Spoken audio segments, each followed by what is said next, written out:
Bwana, mambo vipi mwanamichezo mwenzangu popote pale ulipo, karibu katika chaneli yetu. Kama bado huja subscribe chaneli hii, cha kufanya ni kubonyeza subscribe button iliyopo chini ya video hii, lakini pia hakikisha unabonyeza hicho kikengele ili usipitwe na taarifa zote za kimichezo takazo kusogezea hapa katika chaneli yako bora kabisa ya kimichezo.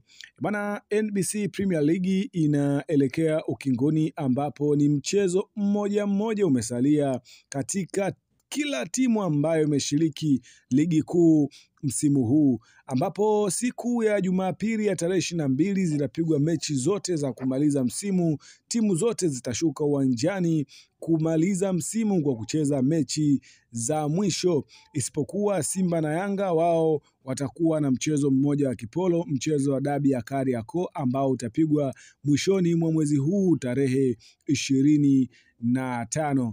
Bwana, katika chapisho ambalo amelitoa afisa habari wa klabu ya soka ya Simba katika mtandao wake wa Instagram, limeweza kushtua mashabiki wa soka nchini Tanzania kwa kile ambacho amekiandika, na inawezekana mashabiki wengi wametafsiri kuwa ndio mchezo wa mwisho dhidi ya Kagera Sugar kwa msimu huu, pengine hata dabi hawatocheza. Ameandika hivi: katika kufunga msimu wa 2024-2025, mechi yetu ya mwisho nyumbani dhidi ya Kagera Sugar Jumapili Juni 22, wanasimba wote tuvae jezi zetu nyekundu. Bwana, hilo ndo chapisho la afisa habari wa klabu ya soka ya Simba ambalo amelitoa siku ya leo kuelekea katika mchezo wao dhidi ya Kagera Sugar, na hii inaonyesha kuwa ni kama ndio wanaenda kumaliza msimu, yani akimaanisha kwamba hakutokuwa na mchezo mwingine